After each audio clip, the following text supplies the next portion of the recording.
अस्सलाम वालेकुम। मैं बाकू से मुखातिब हूँ आप सब से। अमार साहब, नादिया साहिबा, जैद साहब, खुरम इलाही मेरे भाई बहुत अच्छे, चूँकि हम काफ़ी स्टेजेस पर एक साथ बोल भी चुके हैं और सुन भी चुके हैं और एक दूसरे को खरी खरी सुना भी चुके हैं। तो मैं चूँकि ट्रांसलेटर हूँ तो मेरा तो मौजू से मौजू बात से बात निकलती रहती है। कर्नल साहब की बात को मैं सेकंड करती हूँ कि चूंकि मेरा जो मौजू है, मेरी जो इंटरेस्ट है, मेरा जो स्पेयर है, जो काम का मेरा स्पेयर है, जो मेरी तवानाइयाँ जहाँ पर खर्च हुई हैं और होती रही हैं, तो वो ज़बान और बयान में खर्च होती रही हैं। मैं पढ़ती थी सुबह शाम, दो यूनिवर्सिटीज़ में पढ़ती थी। नमल से मैं स्पेनिश पढ़ती थी, इस्लामिक से मैं अरबिक पढ़ती थी। तो मेरे साथ काफ़ी ममालिक के बच्चे और हर स्पेयर से बच्चे। तो माहौल, अब आप लोग बोलते हैं माहौल, ये माहौल अव्वल तो नहीं होता, माहौल होता है, यानी कि माहौल, what is around you, what is surrounding you. तो आप जिस स्पेयर में हैं उस स्पेयर को पहले खुद समझें। अगर मैं इकबाल पढ़ती हूँ, जैसे कि टॉपिक है हमारा, तो मैं उसको थोड़ा थोड़ा टच करती जाऊँ, वरना मैं तो बात से बात निकलती जाएगी, फिर मैं कहाँ तक चली जाऊंगी। मैं 5-6 मिनट ही बोलूंगी, ज्यादा टाइम नहीं लूंगी, क्योंकि बहुत सारे लोग जो हैं वो मुंतजिर हैं। और you can convey no greater honour than patiently listen to what someone else has to say. So आप ये कर सकते हैं। तो पहले आप उसको समझें कि आप पढ़ क्या रहे हैं, और फिर आप डिलीवर करेंगे। अगर आपको पता ही नहीं है कि आप क्या करेंगे, मैं आपको बताऊं, 3-4 साल पहले जब मैं पाकिस्तान में थी, तो अपनी पढ़ाई के सिलसिले में, तो जी पार्लियामेंट से कॉल आ गई कि ट्रांसलेटर्स चाहिए जी, 7-8 ट्रांसलेटर्स चाहिए। वो पता नहीं किसने ये इफ्तरा किया, उनको कहा कि ताहिरा को बुला ले, 7-8 को आप साइट पर कर दे। तो वहां मैं जब गई तो हैरान हुए, जो डेलीगेशन है वो कह रहे हैं कि ये तो छोटी सी बच्ची है, तो ये तो घबरा जाएगी, कॉन्फिडेंस इसका शटर हो जाएगा। खैर जब मैं गई तो एक मिनिस्टर मुझसे पूछता है, वो जॉर्डन का था, वो मुझे कहता है कि आपको पता है कि आप पार्लियामेंट्री सेशन को ट्रांसलेट करने जा रही हैं। मैंने कहा जी बिल्कुल मुझे पता है कि मैं पार्लियामेंट्री सेशन को ट्रांसलेट करने जा रही हूँ। तो मुझे कहते हैं क्या तुम्हें ये भी पता है कि पार्लियामेंट कहते किसे हैं। मैंने कहा जनाब की जबान कौन सी है। तो कहते हैं कि मैं फ्रेंच और अरबिक दोनों समझता हूँ, मेरी जो मादरी ज़ुबान है वो अरबिक है, और फ्रेंच चूँकि वो इस्तेमाल के तहत रहे हैं तो उनको आती है। तो मैंने कहा सर पॉले जो फ्रेंच में आप कहते हैं किसको कहते हैं। कहते हैं बातचीत को। मैंने कहा एग्जैक्टली, फिर जो उल्लू मिलकर डिस्कशन करते हैं उस जगह को पार्लियामेंट कहते हैं। कहते हैं जी डन, आप आ जाइए।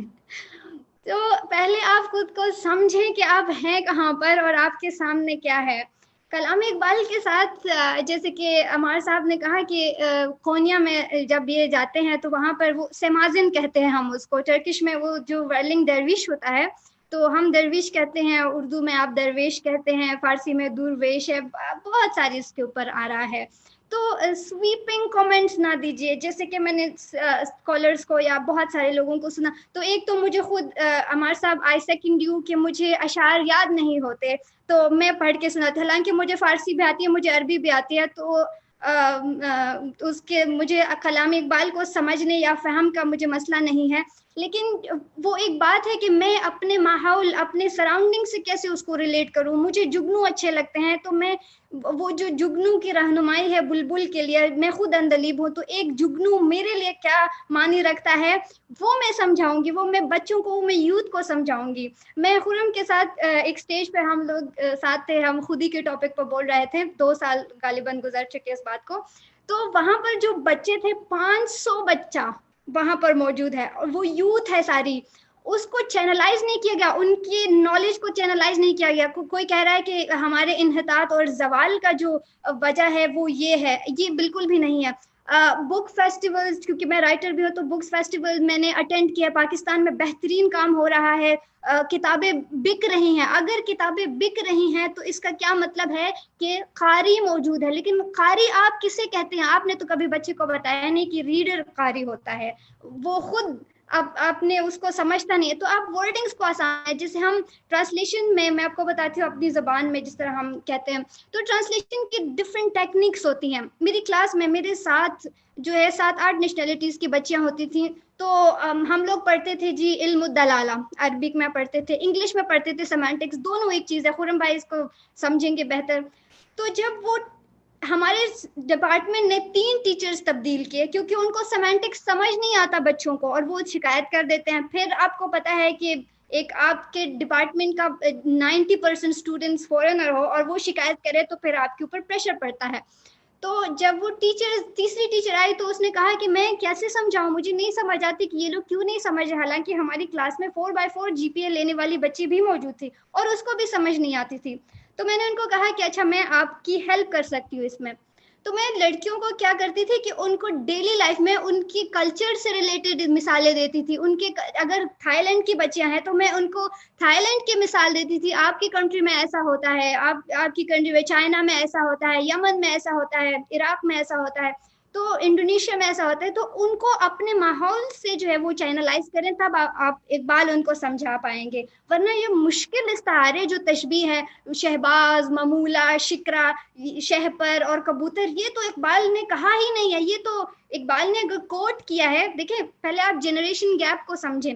According to Oxford dictionary, generation किसे कहते हैं? नई नस्ल। जब हम कहते हैं कि इकबाल का और जो नई नस्ल है वो, उनको वो पुराना लगता है, इकबाल उनको पुराना लगता है, तो आप पहले जनरेशन गैप समझ लीजिए कि अकॉर्डिंग टू ऑक्सफोर्ड डिक्शनरी एक जनरेशन, एक नई जनरेशन जो है उसका पीरियड होता है 30 to 35 ईयर्स। तो 100 साल में आपके पास 3 जनरेशन को एग्जिस्ट कर रही होती हैं।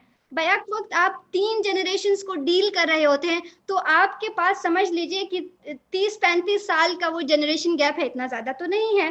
तो आपको कंटेम्प्रेरी इश्यूज डिस्कस करने हैं, आपको मासिर मसाइल डिस्कस करने हैं। जैसे अगर हम कहें कि इकबाल ने इल्म के ऊपर या हुनर के ऊपर या यानी सदाकत, दयानत, अदालत, शुजात, इसके ऊपर बात की है, तो इकबाल ने 3 सिंपल फार्मूलाज दिए हैं, अकदार, अफकार और किरदार। किरदार और जो यानी किरदार जो होता है वो एक स्टेटिक चीज नहीं होता है, उसमें डेवलपमेंट होती रहती है, आप उसको डेवलप कर सकते हैं, किरदार को सलीम कर सकते हैं ना। ये साउंड बॉडी जिस तरह होती है, तो उस तरह साउंड कैरेक्टर भी आप डेवलप कर सकते हैं। बाकी जो अदवार और अफकार हैं वो तगय्युर पजीर होते रहते हैं, वो चेंज होते रहते हैं, तो आपकी फिक्र जो है वो स्टेटिक नहीं रहती। जैसे इस गुफ्तगू से पहले मैं काफी पॉइंट्स खाना भी बना रही थी और पॉइंट्स में नोट करती जा रही थी, तो जब मैंने पैनलिस्ट को सुना तो मैंने वो उसको एक साइड पे रख दिया कि नहीं, अब मुझे ये नहीं बोलना, अब मुझे ये बोलना है, क्योंकि बात से बात एक तो निकलने वाली बात होगी, तो आपका फिक्र जो है वो स्टेटिक हो ही नहीं सकता। अकदार जो है वो स्टेटिक होती हैं, वो तगय्युर पजीर नहीं हो सकती हैं। जिस तरह झूठ बोलना 1000 साल पहले भी वो एक कबीह फेल है, वो बुरा समझा जाता है आज भी। आप उसके लिए कोई तौजीह तो नहीं कर सकते, आप उसके लिए कोई आर्गुमेंट तो नहीं क्रिएट कर सकते कि आज झूठ बोलना जायज है या नेकी करना 100 साल पहले अच्छा था अब नहीं है। तो इकबाल अपने दौर के इश्यूज डिस्कस करते थे उस वक्त वो उनकी, जैसे मैं आपको बताऊं कि इल्म जो है वो किसको कहते थे? इल्म तो बेसिकली हम अरबिक में हम कहते हैं साइंस को, तो जो आलिम होता है वो साइंटिस्ट होता है। तो मुझे तो अरबी आती है, मैं तो सारा दिन मैंने तो अरबी बोली है, मैं तो आधा दिन स्पेनिश बोलती थी, आधा दिन मैं अरबी बोलती थी, तो मुझे जो मानी समझ आते हैं इकबाल मुझे अपने तौर से समझ आया है। फिर कंटेम्प्रेरी ट्रांसलेशंस की जहां तक मैं बात करूं, मैं एक जगह मुशायरा पढ़ने गई थी, तो मुझे हालांकि सराइकी और पंजाबी इतनी सी भी नहीं आती, इतनी सी भी, लेकिन एक आपके अंदर एक फहम होता है, एक अल्लाह ने आपको एक दी होती है अक्ल की, जो है वो डिफरेंट स्फेयर्स होते हैं। तो वहां पर एक नईम जिया साहब हैं, वो बड़े सीनियर शायर हैं, आप में से बहुत सारे लोग उनको जानते होंगे। उन्होंने मुझे अपनी किताब दी, वो शेर अलामा साहब की जो नज्म है तवील, जो मुझे खुद भी बहुत पसंद है, मस्जिद करतबा जो है, उन्होंने वो ट्रांसलेट की है सराइकी के अंदर।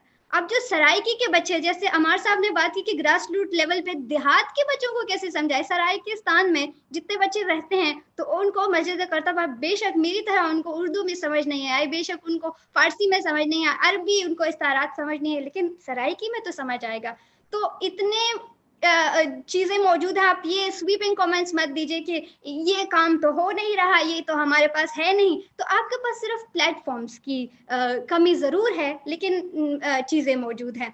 फिर दूसरा, इंस्पिरेशन में इल्म को इंस्पिरेशन समझती हूँ। मैं हमेशा ये बात करती हूँ कि अल्लामा साहब के लिए रूमी इंस्पिरेशन है, मेरे लिए अल्लामा साहब इंस्पिरेशन है।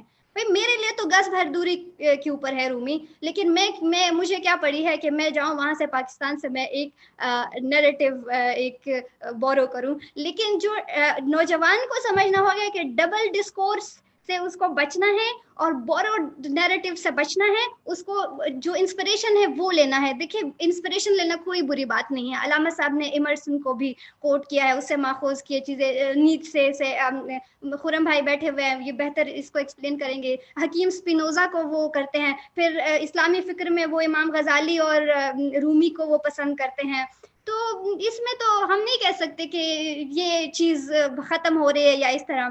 फिर दूसरी और आखिरी बात जो मैं करना चाहती हूँ, जो कॉन्टेम्प्रेरी इश्यूज है उससे हमें चैनलाइज करना चाहिए। जैसे कि पुराने जमाने में कैमल होता था तो उस पर सवारी होती थी, तो आजकल लैंड क्रूजर है, तो कैमल और क्रूजर का तो आपस में अब कोई रिलेशन नहीं है, अब तो अरबों के पास तेल निकला है। अब तो एक, अगर मुझे कोई बताए, मैंने अरबी पढ़ी हुई है, मुझे कोई बताए डिजिटल पाकिस्तान जैसे आप लोगों का मौजू भी है, आप लोगों का प्लेटफॉर्म भी है, तो हंदसा हिंद से निकला है, डिजिटल यानी कि अरबों ने उसको फिर प्रोपगेट किया है, अरबों ने इजाद नहीं किया। ये तो हमें बताना होगा, यूथ को ये भी बताना होगा कि जो नॉलेज है उसका ओरिजिन कहाँ से है। मुझे अल्फाज कैसे समझ आते हैं, क्योंकि मैं वर्ड एटमोलॉजी में जाना चाहती हूँ, मैं वर्ड की रूट्स को पकड़ती हूँ, ये लफ्ज निकला कहाँ से है। फिर जब आप कहते हैं दयारे इश्क में ये पैदा कर, नई सुबह शाम पैदा कर, अपना मकाम पैदा कर, ये खाक समझ आएगा बच्चे को। आपने उसको बताया नहीं है कि दयारे इश्क कोई दरे लैला नहीं है, दयारे इश्क इज योर पैशन। आपका पैशन क्या है, आप अपने आप को डिस्कवर करें। जैसे मैं ट्रांसलेटर हूँ, तो मुझे अपनी ट्रांसलेशन की फील्ड में मैं इकबाल को कितना सर्व कर सकती हूँ, या मैं उसका फायदा कितना पहुंचा सकती हूँ। और आखिरी बात जो मैं करना चाहती हूँ कि जो इकबाल ने गुलामी से जो निकाला था, जो गुलामी की थॉट से निकलने को कहा था, खिरत को गुलामी से आजाद कर, तो ये गुलामी क्या चीज है? गुलामी किसी ने आपको वीडियो में तो नहीं झगड़ा हुआ। देखिए उस वक्त दो चीजें ज़हूर पजीर हो रही थी, एक तो ऑटोमन एम्पायर टार्निश हो रही थी, ठीक है, जो कि हमारे लिए एक दुख की बात थी। लेकिन अब जो टर्की उभरा है, वो मेरा ख्याल है, मैं खुद इस बात से बहुत इत्तेफाक करती हूँ कि उस वक्त जो मर्द बीमार था वो अब जो है काफी बेहतर है उससे। तो वो कॉन्फर्मिस्ट को गुलामी कहते थे कि वो एक तो बड़े सगीर जो था वो ब्रिटिश के अंडर था, लेकिन इसको वो गुलामी नहीं कहते कि आप मगरिब को फॉलो कर रहे हैं, बल्कि आपको तो अच्छी चीजें अडॉप्ट करनी चाहिए। तो my final comment is this कि गुलामी कन्फर्मिज्म को कहते हैं, जो कन्फर्मिस्ट हैं, जो एक चीज का तायुन करके बैठे हुए हैं। इकबाल तो मुमकिनात की बात करता है कि और my final comment would be that कि जो 60% यूथ है पाकिस्तान की, ये बहुत बड़ी एक नंबर है, बहुत बड़ा हंदसा है, जैसे डिजिट है। तो इसको चैनलाइज करें, इसको मर्द मोमिन बनाएं, जो जिसके मकासद जलील हों, जिसकी उम्मीदें कलील हों। थैंक यू वेरी मच, मैं सबका बहुत शुक्रिया अदा करती हूँ।